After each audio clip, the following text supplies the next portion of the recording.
Bharatiya Janata party का कार्यकर्ता सदैव जमीन से जुड़ा वाला है, संगठन से जुड़ा हुआ है और उसी श्रृंखला में आज आदरणीय मोदी जी को तीसरी बार प्रधानमंत्री बनाने के श्रृंखला में ही आज बाड़मेर जैसलमेर लोकसभा की दिल्ली से पधारे हुए पार्टी के राष्ट्रीय मंत्री आदरणीय नागर साहब, बाड़मेर जैसलमेर लोकसभा के प्रभारी कुमाऊं साहब, जोराराम जी और सभी कार्यकर्ताओं की आज बैठक थी। उसी बैठक में कुछ कार्यकर्ताओं ने याद दिलाया इस चाय की दुकान का, तो सभी कार्यकर्ताओं ने बोला वहीं चल कर चाय पीते हैं, तो यहाँ पर आना हुआ।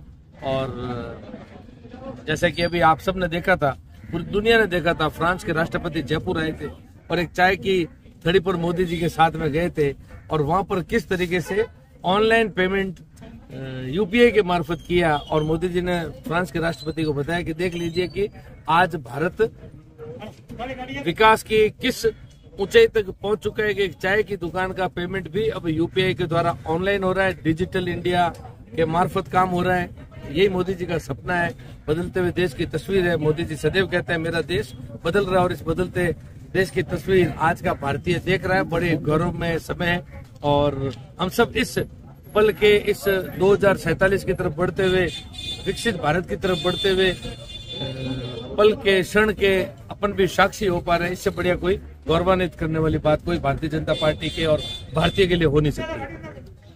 आज कार्यकर्ताओं का आपने यहाँ पर बैठ करके कई कार्यकर्ता भी यहाँ पर पहुंचे जिनके काम भी हुए, आपने हाथों हाथ अधिकारियों को फोन भी लगाए गए ताकि कार्यकर्ता काम, तो ये अपने आप में दर्शाता है कि क्योंकि मंत्री जो बनते हैं वो देखा जाता है कि बहुत डेकोरम में रहते हैं, लेकिन आप एकदम यहाँ पर आकर खड़ी पे बैठ करके और कार्यकर्ताओं का काम भी कर रहे हैं। वो डेकोरम वाले दूसरी विचारधारा के मंत्री होते हैं। भारतीय जनता पार्टी का जो भी कार्यकर्ता है वो अलग अलग समय पर अलग अलग दायित्व के अंदर रहता है। आज मंत्री पद का दायित्व है तो इसको हम हमेशा सदैव ही एक दायित्व के रूप में, लेकिन कार्यकर्ता भाव कभी भी हम अपने अंदर से खत्म नहीं होने देते। एक कार्यकर्ता का ही वो पद है, वो दायित्व है जो सदैव जिसके आगे एक्स नहीं लगता है, बाकी हर पद के आगे एक्स लग जाता है, पूर्व लग जाता है। तो भारतीय जनता पार्टी का कार्यकर्ता कार्यकर्ता ही रहता है। और जो 100 दिवसीय कार्य योजना थी उस योजना में कहाँ तक धरातल पे काम हुए? देखिए, लगभग चर्चा करें तो 100 दिवसीय योजना के अंतर्गत कुछ काम तो शुरुआत में लगभग 40% काम तो जो पिछले 5 वर्ष में कांग्रेस सरकार नहीं कर पाई।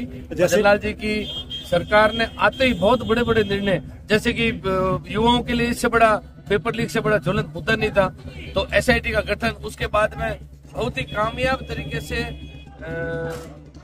2-3 पेपर भी राजस्थान में हो चुके हैं और कोई पेपर लीक की बात नहीं आई है।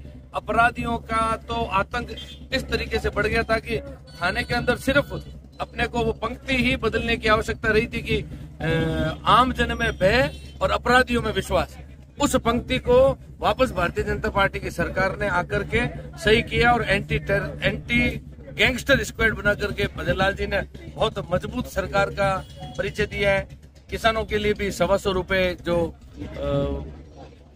एमएसपी के अंदर इस बार लगभग 250 करोड़ का वजन भी सरकार के ऊपर आएगा, लेकिन आते ही अपनी कथनी और करनी में फर्क नहीं हो, उस दिशा में काम किया। सिलेंडर का भी एक आम आदमी से जुड़ा हुआ मुद्दा है, 450 रुपए में सिलेंडर वाला निर्णय। ऐसे खूब सारे निर्णय आते ही 10-15 दिन 20 दिन के अंदर अंदर ले लिए और अभी भी हमारी कोशिश है कि जो 5 वर्ष के अंदर कार्य करना है वो कैसे कुछ ही महीनों के अंदर कर दें, 100 दिन के अंदर ज्यादा से ज्यादा प्रतिशत कैसे कर दें। सफर तो बहुत लंबा है, 5 साल के अंदर संकल्प पत्र को पूरा करना है।